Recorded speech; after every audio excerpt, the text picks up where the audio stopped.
Okay, so I'm gonna do another reaction. So this is gonna be a reaction to Free, Disturbing True Library Horror Stories by Mr. Nightmare. So let's check this out. This video will focus on true horror stories that happened in libraries. But before we get into the stories, let me talk a little about today's sponsor, Babbel. Okay, well, I'm not interested in When I was in university, sponsors. So When I was in university, I would take 6 courses every semester because I was doing a dual degree, and I wanted to get it all done in 4 years. This meant a lot of semesters I was up to my neck and ears in homework and studying all the time. My university had a library that was open until midnight. I was also interning this semester, so I really had almost no time to do my work. I still lived on campus at this point, and my suite mates could be very loud and distracting sometimes. This was a Wednesday night, so I had 3 classes okay, that day and my internship. I also had 2 exams the following day, so right after I finished up at my internship, I went straight to the library. Our campus library was very big. When I got there at 9 p.m., there was still a decent amount of people everywhere, but from 9 to 10, it quiets down a lot, and I was planning on being there until 12, studying for my 2 exams the next day. Around 11, most people were gone, but there were still some around. I was sitting at one of the tables sandwiched between 2 bookshelves on either side, so it was a little more private and secluded where I was sitting. Less distractions. By 11 o'clock, some guy who looked to be in his upper 20s came into the section and passed one of the multiple empty tables and came to mine, where he sat down diagonally across from me at the table. I looked up, and he looked back at me and smiled as he was setting his books down. I looked back down and just tried to focus on my this ain't study gonna go well. and not wonder too much why he decided to sit at my table. I was going through the slides to study on my laptop when the guy at my table said, "Excuse me," then asked me if I by chance was taking a specific economics course. I politely told him no, sorry, hoping that would be the end of it. But then he started explaining why he asked that, because his quote unquote professor is a bitch and gives pop quizzes every day. I said, "Wow, that really sucks." Then I tried to go back to studying. Mentally, my mind wasn't completely into the material anymore now. Now I was distracted by the presence of this man, who I had a feeling was going to keep trying to talk to me. I looked up from my laptop screen and saw that man looking at me, smiling with his lips. I looked back down at my laptop, He's a contemplating creepy getting up and man. moving elsewhere, or just leaving. He then asked my name. I made up a name and said, "Chelsea." He said, "You have such blue eyes, Chelsea." This was when I started to wonder if this man was really here to study or creep on women. The fact that he looked like I he was think. almost Well, 30 I didn't think help. it's I pretty asked him what the name of obvious. his economics He wants to professor creep on was. women.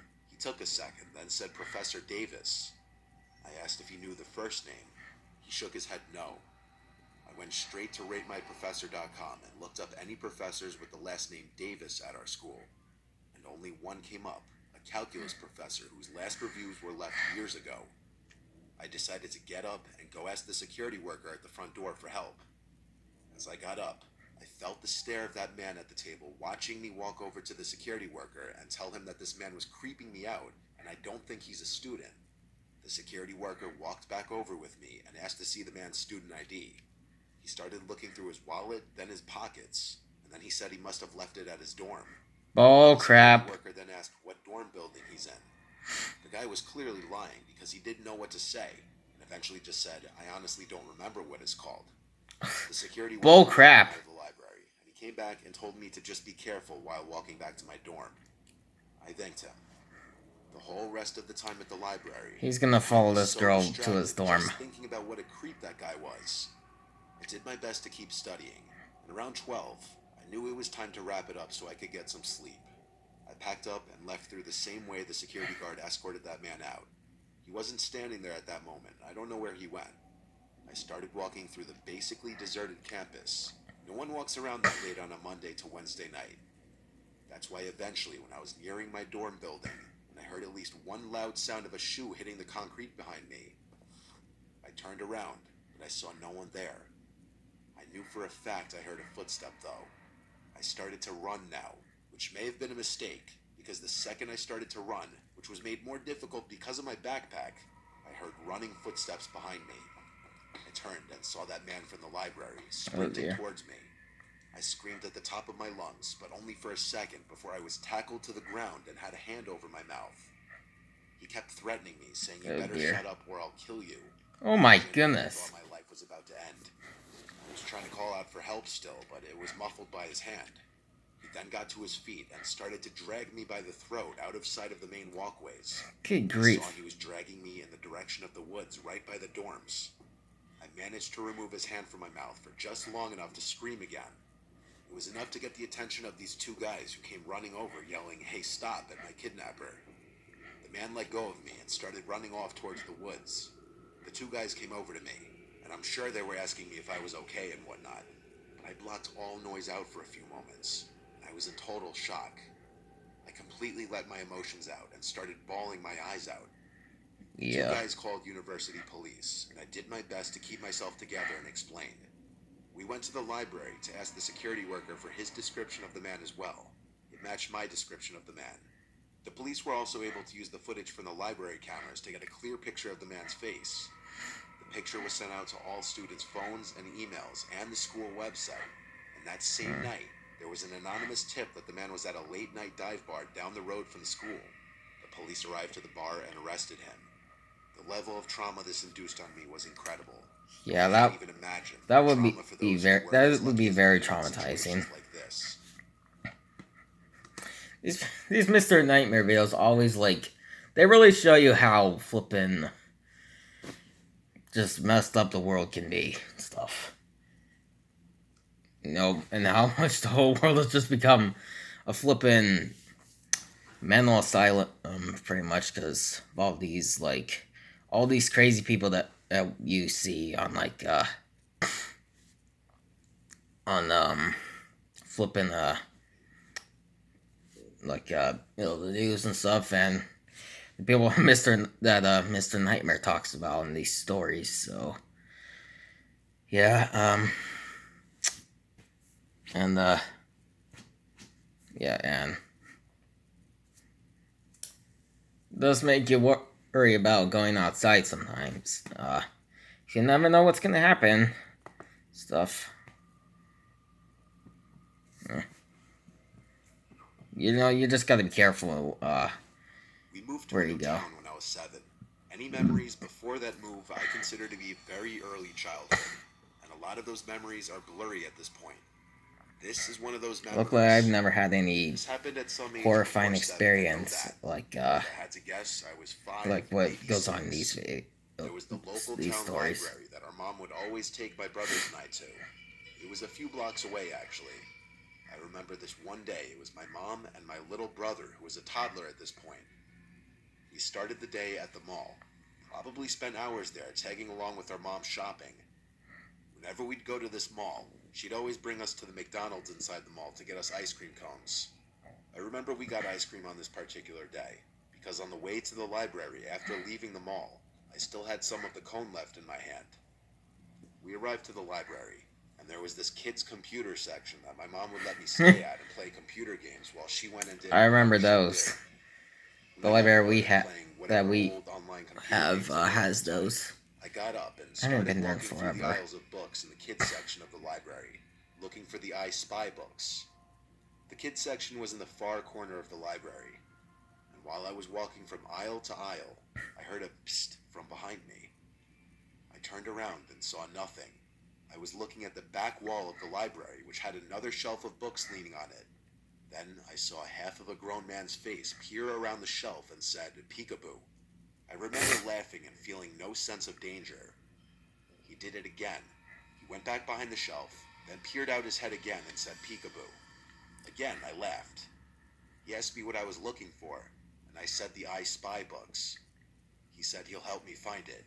He came over and took my hand and started leading me through the aisles, leading us, I guess, to the section of books that began with the letter I. And there they were, at least 5 I Spy books next to each other. I grabbed my favorite one, the treasure hunt one, and he said, "Let's go sit down and play." He led me to a table in the corner by a couple children's computers, and we started looking through the pictures. This went on for some time, and he was asking me questions about myself as we played I Spy.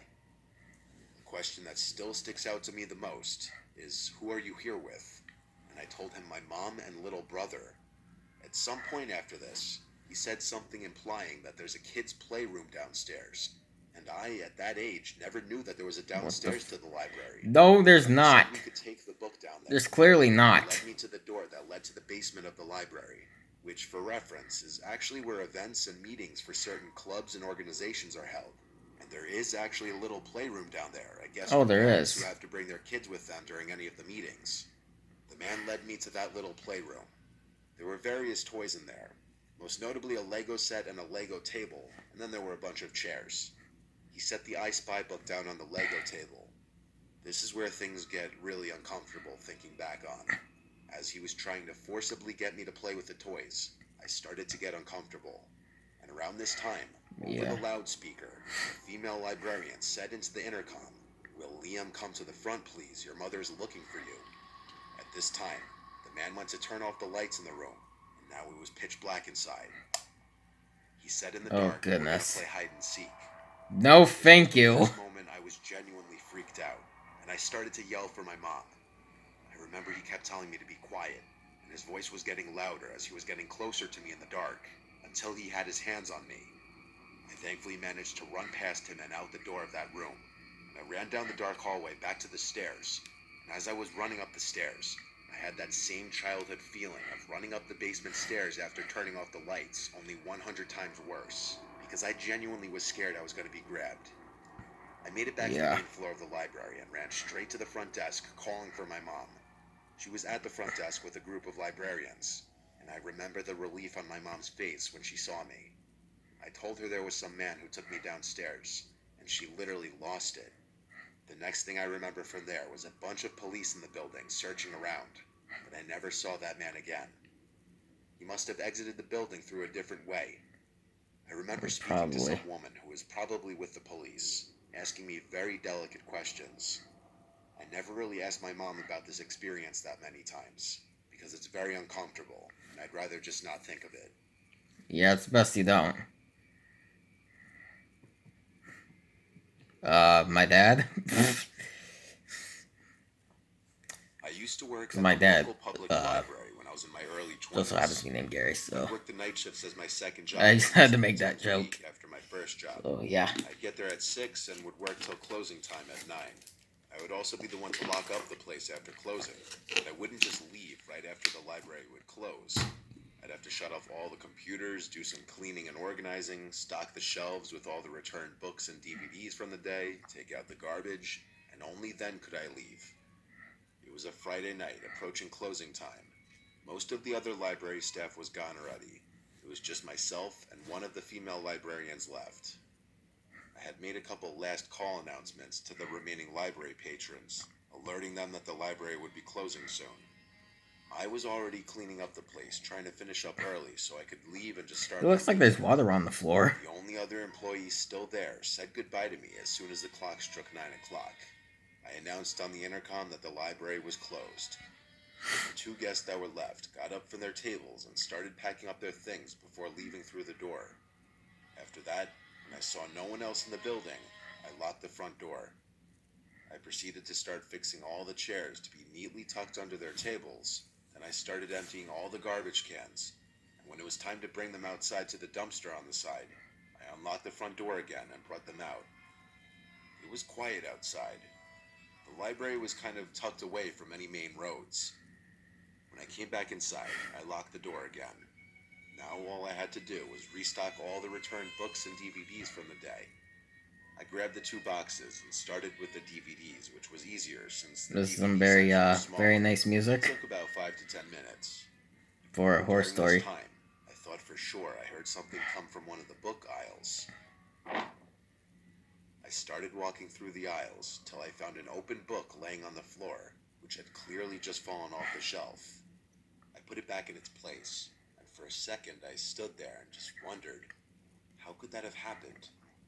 I went back to work. After finishing the DVDs, I took the box of books and started putting them one by one back on the shelves. Going in alphabetical order, I started with the A's. The books in the box were sorted in alphabetical order to make it easy. As I worked my way down the shelves, trying to bang this out and go home, I heard another noise nearby. 2 times in less than 20 minutes. That was no coincidence. Yeah. I set the box down and started walking through the aisles of books again. I found another 2 books on the ground in another aisle.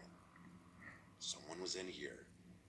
I walked out to the open area They're with either all the dealing with a tables and ghost, such, and yelled or, out, "Excuse me, well, the library is closed." I don't. Well, technically, I don't believe Silence. in ghosts, but Until I heard something from across the yeah. library, from the children's section. I approached the noises, and it started to sound like some rabid animal making growling sounds. I also heard books being thrown onto the floor. It was coming from one aisle. I think you're As dealing I with a built up the demon. courage to peek down the aisle, I saw some woman wearing a nightgown throwing random books off the shelf, Never mind. making these disgusting animal-like sounds. I didn't say anything. I turned and ran to the office where we had the phone. I didn't have a cell phone at this time. I locked the office door and closed the blinds to the window. Then I called 911.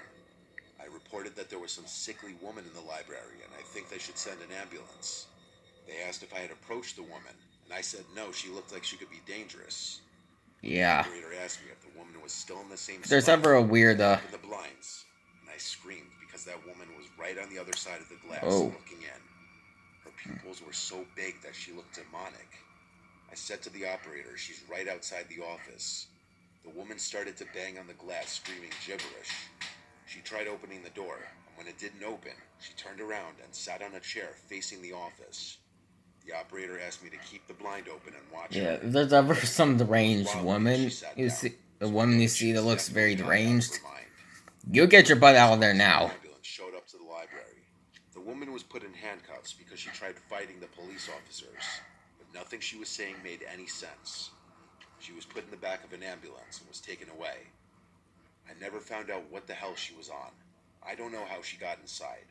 She either had a I was mental taken disorder or was apart. on some, like, Or maybe she was inside before some I locked drugs. the place up. Either way, it definitely made being in the library alone after closing pretty unsettling from there on out. Yeah. Anyways, that's it for my reaction to Free Disturbing True Library Horror Stories by Mr. Nightmare. So, anyways, hope y'all enjoyed the reaction. The link to the original video will be in the description below if you'd like to check it out, and I'll see you guys next time.